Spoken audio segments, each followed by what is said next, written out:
Last year, Michigan State's run game was a disaster, to put it nicely. We have two running backs, though, that could change that and a little more. Let's go.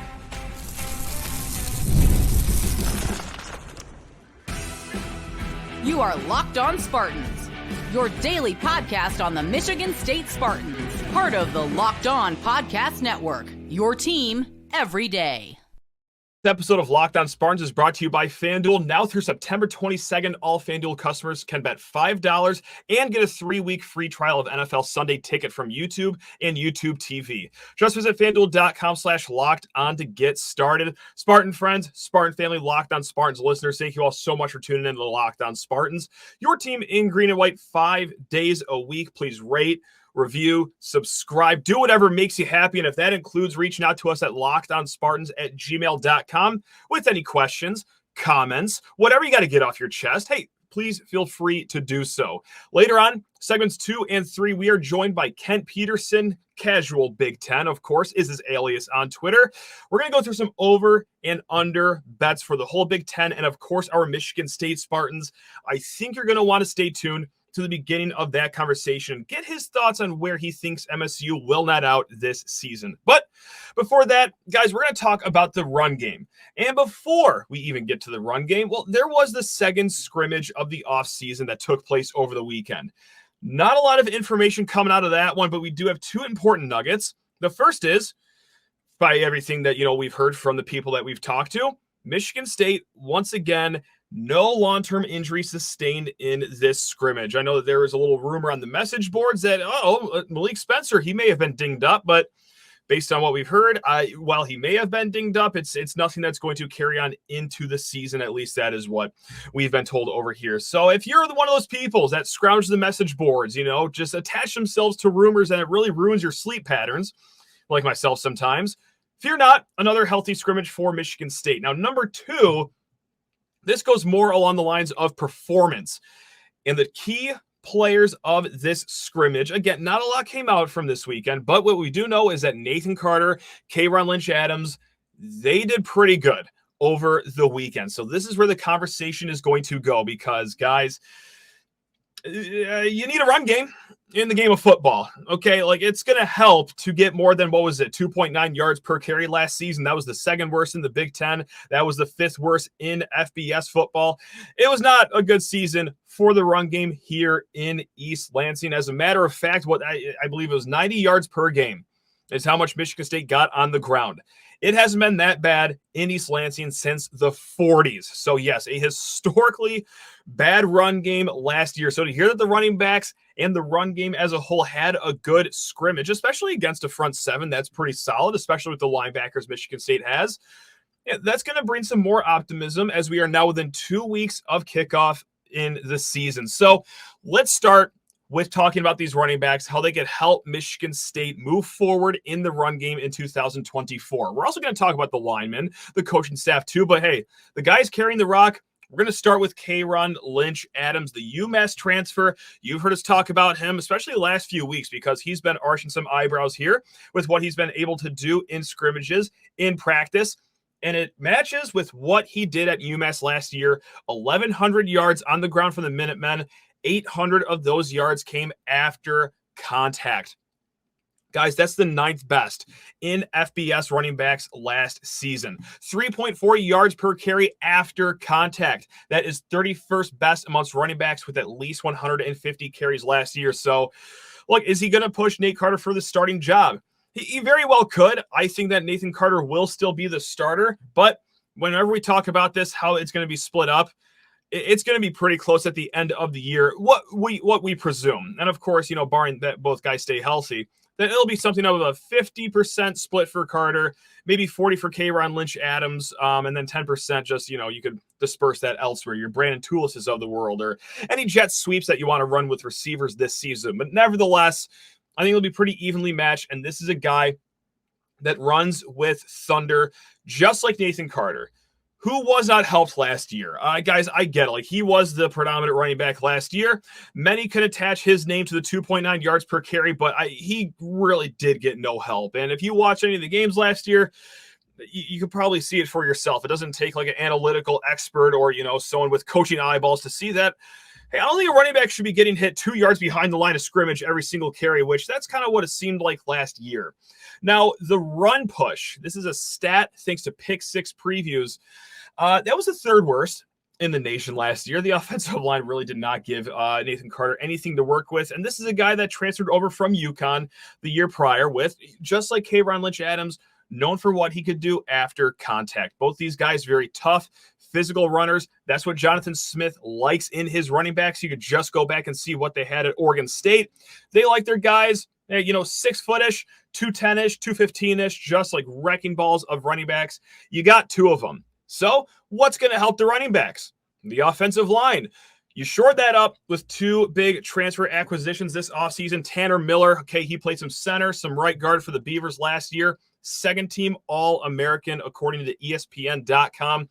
If you go to Pro Football Focus and take their word for a lot of things, he graded as an 80 in the run blocking game. That's 22nd best amongst interior offensive linemen in the nation last year. Okay, that's 22nd out of 991 graded linemen last season. So yes, this man, Tanner Miller, is a road grader, just like hopefully Luke Newman will be. Now, Luke Newman, former FCS All-American, 2-time FCS All-American, actually, for Holy Cross. He played tackle. He's going to project a bump into the inside here, play the interior offensive line in East Lansing. But even at Holy Cross, 82.6 run blocking grade, that is pretty stellar. Now, 45% of the runs last year for Oregon State came from the inside the tackles. Okay, so running off the center, running off the guard, which is pretty standard amongst football. But nevertheless, you're going to make a lot of hay inside the tackles here in the game of football, especially the one that's about to be played in East Lansing. You get those 2 guys in the interior, that's only going to bode well for guys like Nathan Carter, K'Ron Lynch-Adams. And let's talk about historically as a unit what Oregon State and Michigan State have been doing in the run game the last few seasons. Now we're going to go back, Pro Football Focus, the run blocking grades. So this isn't yards per carry, this isn't yards per game. They study the offensive linemen. They scored them. Did they do their job? This is what Pro Football Focus is all about. Okay, so 2023 last year, Michigan State, the offensive line graded 77th in run blocking. Okay, Oregon State last year, a little better than that. 2nd best in the country. Let's go the year before that, 2022. Michigan State did okay, 27th in the nation for run blocking grades. Oregon State, 5th. All right, 2021, the Kenneth Walker year. Michigan State, decent at run blocking, 28th in the nation. Oregon State, God, they bounced all the way back from 5th in the country to 6th best in the country. Guys, point blank, the last 3 years, Oregon State, the coaching, the play call, they have allowed their run blocking to be amongst the best in the country. Now, will it just happen like that here in East Lansing? Will Michigan State find their offensive line top 10 in the nation, top 20 in the nation? Probably not. That's asking a lot for a quick turnaround. Like we think the world of Jim Maholchek and many other people do about our offensive line coach, but give it a few years before you get to that. But nevertheless, you can still see, okay, they have the bones to what makes a good running game great here. And hopefully we can see that here in East Lansing. So Oregon State, they know their stuff. They know how to develop offensive linemen, and they know how to call plays on the ground. So typically on these Tuesday episodes, we talk about, the media availability, because that's what Michigan State has been doing so far in fall camp. Jonathan Smith, some of the players, they speak on Mondays. That did not happen today, and I don't know if this is why, but today, unfortunately, Armarion Smith's mother's funeral, they may have canceled media just so the whole team can go to that. And when I say the whole team, I'm talking the whole team. Nick Marsh's mom tweeted out a video of Jonathan Smith and a lot of Michigan State players attending the funeral, walking into the service. And I didn't take roll call and count every player, but it certainly seemed like every single player was there. So big showing for their brother, Armarion Smith, obviously in a horrible time of need right now. So just wanted to point that out. I'm just really neat of Michigan State. Of course, a horrible situation, but having their brothers back right there on a tough day today on this Monday. So really quick, before we get into over-unders and everything like that, 2 quick basketball notes I want to talk about here. This is per John Rothstein. Michigan State playing in the Maui Invitational coming up in this fall. The bracket is out. It's UConn versus Memphis. And then, hey, what's on the other side of that game? Well, Michigan State takes on Colorado in the first round. So Colorado, Not necessarily the most threatening team. I think Michigan State should win that game, but we've seen them play games in Maui they should win. And nevertheless, if they beat Colorado, you're most likely getting UConn in that second round. Now, the other 4 teams, Auburn, Iowa State, and then North Carolina and Dayton. No Chaminade in this tournament because they play in every odd year now. So they're, hit and miss. If you're missing Chaminade, that's where they are. They'll be in next year's bracket. Really quick, we talked about the Monmouth game a little bit yesterday. I said that we were going to circle back to it, but of course that escaped my brain, and we never actually did. Monmouth basketball. Why are we talking about them? Well, they're going to be Michigan State's opener for the season. They're going to come to East Lansing on November 4th. Last year, Monmouth, they went 18-15. They were kind of in the middle of the pack in the Coastal Athletic Conference. BartTorvik.com has them ranked as the number 227th team in the nation next year. So, kind of looking at last year against James Madison, being like, that's a fun, spicy team to play. Surely, things won't go wrong. Things did go wrong. So now you got to schedule someone that is like way behind the projections of where a team like James Madison was last year. Let's just start 1-0 this year. Let's mix it up. All right, guys, we will be back here in a hot second. But first, need to talk your ears off about Ibotta. Guys, summer is winding down, but hey, you know what? Maybe that dream vacation is still on the horizon, or so you think, but you're a little worried about the cost. Well, with Ibotta, you get cash back on all your purchases, so you can spend more on flights, food, making memories this summer, and just less time actually just dreaming about them. Guys, Ibotta is a free app that lets you earn cash back every time you shop. Earn on hundreds of items from groceries, beauty supplies, even toys, so you can make sure you're beating inflation no matter what you're purchasing. The average Ibotta user earns, get ready for this, $256 per year. That can cover the cost of a shopping trip, a flight that you've been keeping your eye on, or hey, maybe even just a fancy dinner that you have been craving. You can save on over 2,400 brands and shop at over 1,000 retailers, including your favorite grocery stores, Lowe's, Macy's, Sephora, Best Buy, and so much more. So guys, right now, Ibotta is offering listeners $5 just for trying Ibotta by using code LOCKEDONMLB when you register. Just go to the App Store or the Google Play Store and download the free Ibotta app to start earning cash back and use code LOCKEDONMLB. That's IBOTTA in the Google Play or the App Store and use code LOCKEDONMLB. Now, before getting back into the mix here and being joined by the one, the only Kent Peterson here, guys, hey, thank you so much for making Locked On Spartans your first listen every single day. Now, we got some previews over here for Locked On College Football on the Locked On Podcast Network, 7 p.m. on Tuesday. Yes, on the Locked On College 24/7 streaming YouTube channel. We're going to be previewing the ACC, Big 10, Big 12, SEC. I'm going to be involved in it. It's going to be a hoot and a half. Be sure to check out the special streaming on Locked On College 24/7 YouTube channel or on Amazon Fire TV, part of the Locked On Podcast Network. It's your team every day. That's right. We are back talking about it. Michigan State's win total. The over-under right now is 4.5. We've been talking about it all off season, but this time we have a guest, not just any guest. No, it's not just Kent Peterson of Casual Big Ten. If you rewind the clock back to last summer, and I know he's going to say he's a squirrel that found a nut, that whole adage. Last year we did this show, talk about the over-under for Michigan State. We also bebopped around the rest of the Big Ten, and he gave 3 of his best bets. Guys, last year, he did under Michigan State 5.5. We all know the story with that one. He also guessed over 9.5 wins for Penn State, over 8.5 wins for Iowa, and then under 7.5 wins for Minnesota. That's a 4 for 4. Okay, that is perfection. He is back. Kent, let's get the party started here for the 800th time of this offseason. The over-under is 4.5 for Michigan State. What side you lean in? What's your confidence at? Give us financial advice right now. Let's go, man. First of all, shocking over-under, and also thanks for having me on. I gotta put that in right at the beginning. But I could not believe. I had to double check this because I heard you talking about it last week that it was 4.5. I'm floored because unlike last year, I'm here to report the good news. Hey. Michigan State will hit the over. We're hitting the over this year, baby. Let's go. I'm back on your guys' side. I'm gonna get the commenters that were against me last year to get back with me. It's gonna be 6-6 for me for Michigan State. Go. I think that it's gonna be comfortably over that 4.5 mark. And I'm not even gonna lie, I could see it being 7 still at this point too. I could see it being as high as 7. In fact, I would say if I had to lean one way or another off the 6, I would go 7 before I went 5. So that's how comfortable I am with Michigan State this year. And hopefully you guys are happy to hear that. I'm betting that this year. You know, like I was wondering if that letter that I sent you with the cutout magazine letters threatening that, hey, you better show up with good news this time. I was wondering if that was going to translate on this show. It seems like it has so far, but like, look, man, I'm with you. I swear I'm not trying to be a homer here. Like I have been saying up and down, like my prediction right now is 7-5. But this is where I'm in like this weird mental spin zone right now, which like this isn't even going to make sense.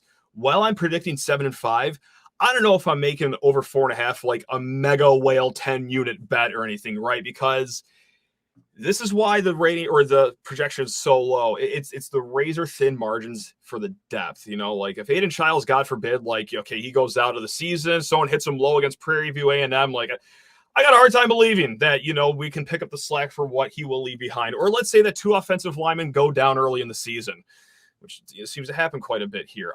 Like that's going to change the course of the season. But like, let's say we hit the lottery and everyone does stay relatively healthy this season. Like, yes, I do think that just like you said, Kent, 6 wins, 7 wins is very much in play for Michigan State. It's just, man, injuries happen in football, and if just 1 or 2 bad ones happen early on for Michigan State, I think that could send the whole season sideways. So, yes, I'm on the over with you. I think I'm just like a little bit more of a coward than you are. No, I don't think you should be because, and here's why you shouldn't be, in my opinion.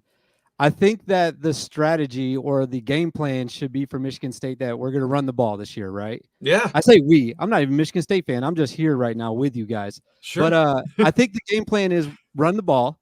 And, you know, a lot is on Aiden's shoulders, as you were saying, you know, in past episodes and even just now.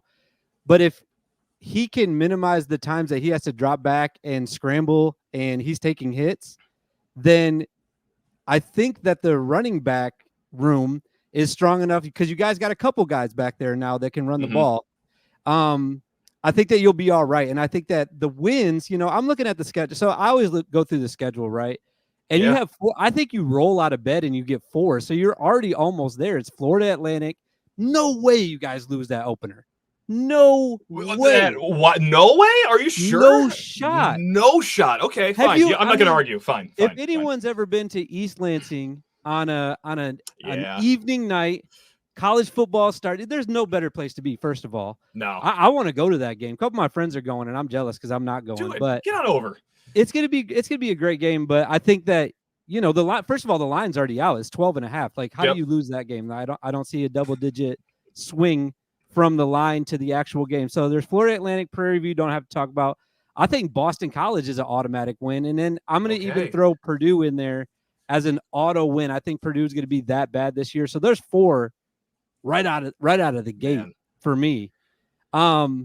You know, if I could go through a couple more real quick, if you don't mind, I don't want to take up a bunch of time.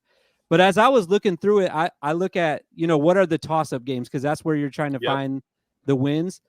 I almost put Illinois in an auto win. That's how low I am on Illinois this year.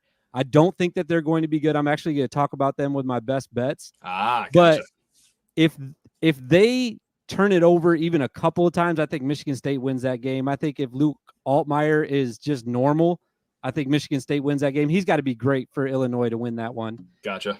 I gave you guys the win for Indiana too. That's what got me to 6. Okay. I think I'm kind of a sicko because Indiana, Michigan State is always one of my favorite games of the year. What is wrong with you? Wow. I don't know. I don't know. It's always a good game though. It's always fun to watch. Oddly enough, it is. Yeah. And then it ends in like a weird score, like 15-19. Yeah. It is quite the grab bag of college football in that game. Yeah. Yeah. But Indiana will be better, but you guys found a way to get it done on the road last year, so I think you can do it again this year at home. And then the toss-ups that I didn't give to Michigan State were Rutgers and Maryland, but either one of those games goes Michigan State's way. That gets you to 7. So that's how I feel like you guys could even get farther than 6 at this point. So see, that is the roadmap right there. That is the optimism we are looking for. And I swear, guys, I did not bounce Ken what we were going to talk about in the first segment here. He's joining us for segments 2 and 3, of course. But like we just talked about, Nate Carter, K-Ron Lynch-Adams being a really strong running duo for Michigan State. That's where Michigan State is going to make their hay. Of course, it's one of the biggest cliches in college football. Hey, you got to establish your run. You got to be physical. But Jonathan Smith and Brian Lindgren, what they did at Oregon State, they truly embodied that. And that's only going to help Aiden Childs a little bit here. So they have the horses to do it. Let's see if it actually all transpires during this season. But man, I like the confidence that you're coming into that Florida Atlantic game with, because we are now within 2 weeks of that game. And that's like just the sweet spot where I'm very excited. I'm very optimistic about the season, but everything's starting to scare me right now. Like, Lord knows that the week of the Prairie View A&M game, like, I will talk myself into a way that they can beat Michigan State, even though, like, that would be shocking to say the least. But I can get scared about any team, so I'm in between optimism about the season and, like, should the Owls scare me? So hearing your voice say with confidence, bravado, that there is no shot that the Owls are going to stun us here for Jonathan Smith's welcome party, thank you for that. That means much more to my mental health than you will ever know. So I can't thank you enough for that. People will definitely know that you didn't convince me to say this, by the way. Like you said, if you go back and watch last year's show when I was on, different tune. I was singing a different tune for sure. I would say, the way that the schedule shakes out, as a Michigan State fan, if you're betting this over with us, don't put too much stock into what happens week 2 at Maryland. Because agree, that could be a game that goes side. It could be, that also could be a win. It's very likely. I don't know how good Maryland's going to be at this point either. They're very unknown at this point. But even if that game goes sideways, like big time, and you're like, oh my gosh, we're bad. Like Michigan State's real bad. How do we lose this game? I would say just stay the course. Like, be confident, because the way the rest of the schedule shakes out, there's going to be some bumps, obviously, going down the road, but I think that you're going to get to 6 still. I really feel confident about getting to 6 in a bowl game this year. Folks, if you are feeling the confidence of your Michigan State Spartans, I encourage everyone to head over to FanDuel Sportsbook. Or let's say that you are not believing in our Spartans right now. Hey, well, you can still bet the under 2. Of course, guys, we are talking about America's #1 sportsbook, FanDuel. We're going to talk about a lot of other Big Ten numbers at the other side of this break, courtesy of FanDuel. But hey, let's say you're not even like this massive bettor, or you don't like the over-under totals. Fine. But like, we do know that you like football at this point, and this year, guys, FanDuel is making the football season for the NFL that much more delightful. They have something a little different for you now through September 22nd. All FanDuel customers can bet $5 and get a 3-week free trial of NFL Sunday Ticket from YouTube and YouTube TV. Then, with a YouTube TV base plan, you'll be able to watch every regular season Sunday afternoon out-of-market game. All you need is a Google account and a current form of payment, and you can cancel any time. Guys, like 5 smackaroos. Like, I'm a very cheap person. I bet very low amounts. I could even get up to $5 on FanDuel for some Sunday NFL tickets. So go ahead, mosey on over to FanDuel.com/lockedon to download America's #1 sportsbook. Again, guys, that is FanDuel.com/lockedon. Now let's drag him back here. It is Kent Peterson of Casual Big Ten. And hey, you know what? Let's do some other best bets for win totals in the rest of the conference really quick, Ken. I'm going to just rifle through all these right now. These are the win totals per FanDuel right now. Ohio State and Oregon, they're tops of the conference, 10.5. Right behind them, Penn State, 9.5. Michigan and Iowa, 8.5. USC and Nebraska, 7.5. Wisconsin, Washington, Rutgers, Maryland, all 4 of those guys are at 6.5. Minnesota, Indiana, 5.5. UCLA, Purdue, MSU sitting at 4.5 right now. You'll recognize that we did not have Illinois and Northwestern, perhaps. That's because state laws, they don't, allow for those bets. Nevertheless, if you want to, just throw a number out there, peeking around, both are at 5.5 too, if you just want to play around with those numbers elsewhere. But right now, Ken, Mr. Perfection himself, actually, we will let you bet first. Who's your best bet for the rest of the conference? All right. Well, last year I did like 3, 2, and 1 unit bets. Yes, you did. So I'll do that again. So I'll start with the one that I'm most confident in. It's Iowa over 8.5, I believe is what you said. Yep. I have a hard time finding 3 losses even on their schedule. Obviously, they go to Ohio State. I'm going to mark that up as a loss. But as of right now, I have Iowa tied for second place in the Big Ten as the season finishes. And because we don't know what the tiebreaker is going to be, there's a chance they could go to the Big Ten championship again. It's probably going to shake out where, the way that I have it, at least, I think that the Big Ten would want to have Ohio State and Oregon in the Big Ten championship, but I have 4 teams at 11-1, and Iowa is one of them. Like I said, I just can't find many losses on their schedule. It's Washington. Michigan State is on the schedule, but I think, no offense, I think they're a little bit better than you guys this year. It's Northwestern. Wisconsin's unknown. UCLA is going to be bad. I just talked about Maryland. I think the toughest game for them is going to be that last one at home against Nebraska. But the rest of it is like almost auto wins for them. They got their non-conference against Iowa State this year at home. I mean, I'm very confident about Iowa over 8.5. And the crazy thing is I'm getting plus money on that. It's plus 152 where I saw it right now. Wow. Okay. So I think that it's weird that it's that much, first of all, because I'm going to get paid out a lot on this. Yeah. But also I think it's going to easily clear the over on this season.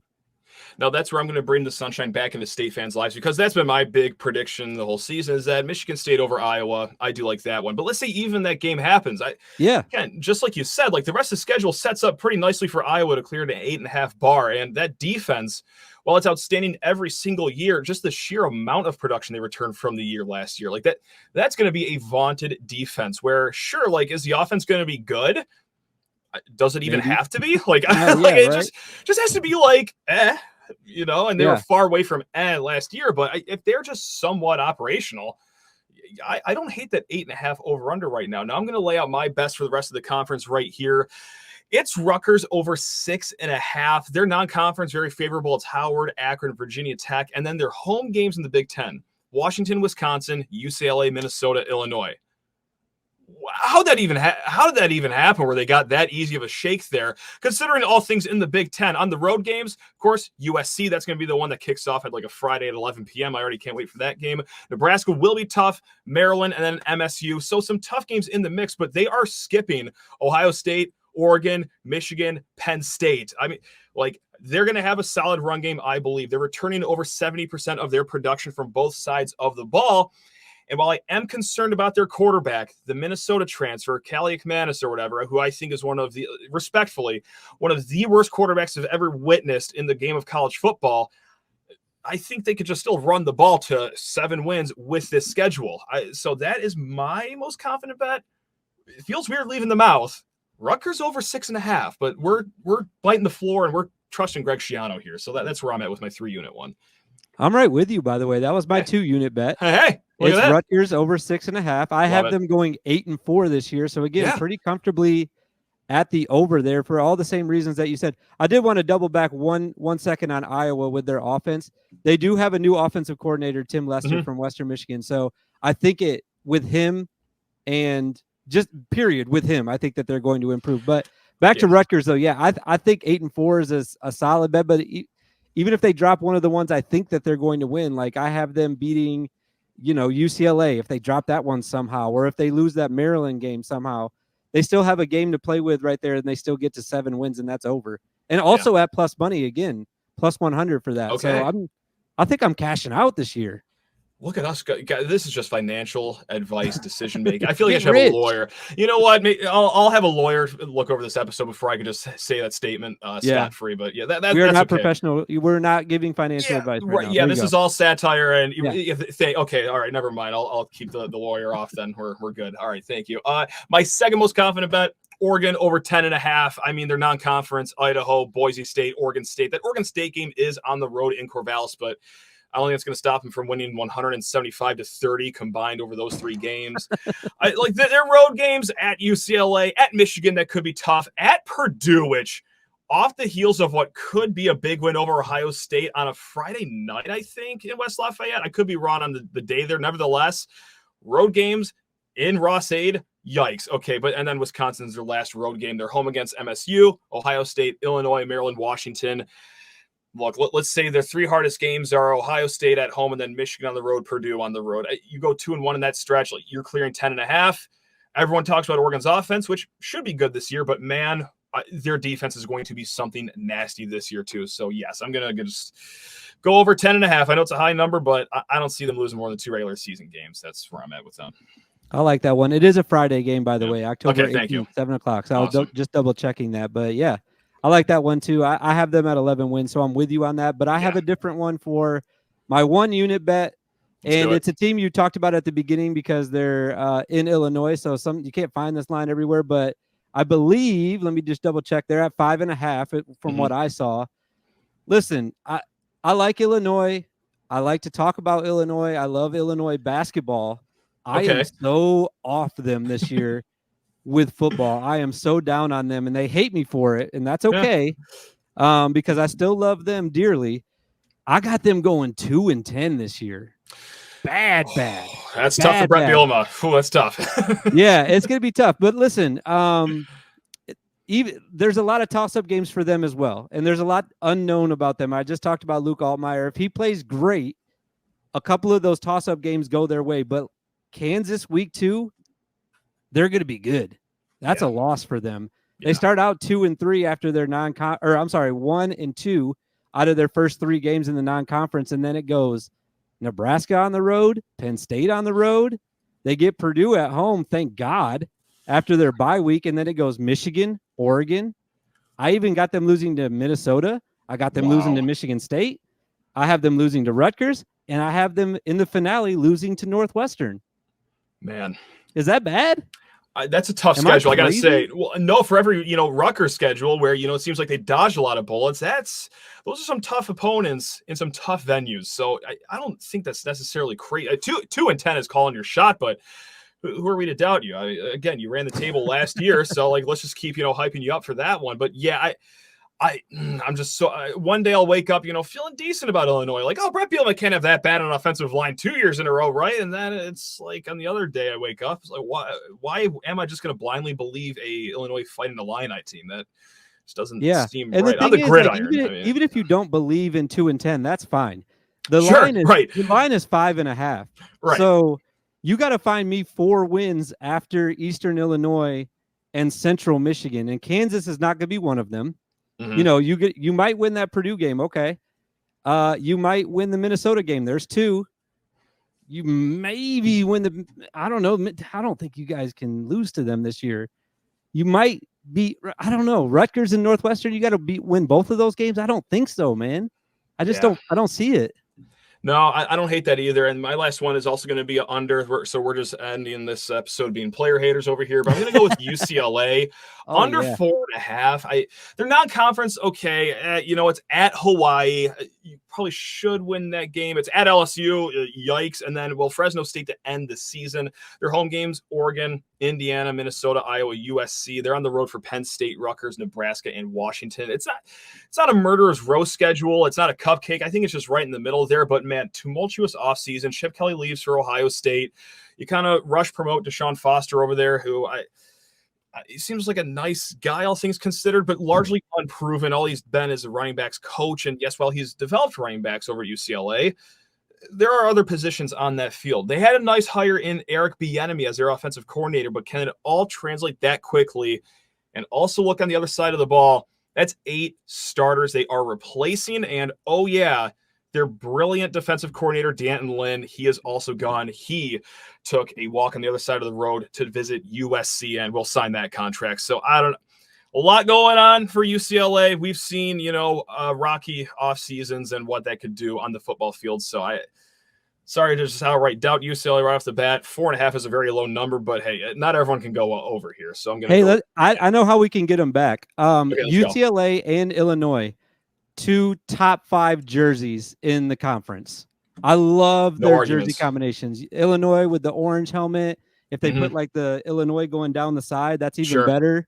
And then UCLA, just beautiful color combination. Yeah, awesome looking. Terrible football teams this year, but the jerseys are going to look good. They're going to look good doing it though. It's going to be the best 3-9 looking season that you've ever seen on a football field. That's right. Can't thank you enough, my man. Guys, go follow him at Casual Big Ten. He's doing fantastic work over there. And until next time, enjoy this season. Let's get rich. I can't wait to see what you spend your winnings on. But folks, until next time, you already know we will be back tomorrow because at Locked On Spartans, we do this 5 days a week. We got an exciting episode with Kelly Ford of KFordRankings.com coming for you later on this week. And trying to line up a few other fun guests. But until then, guys, take care of yourselves. Love you.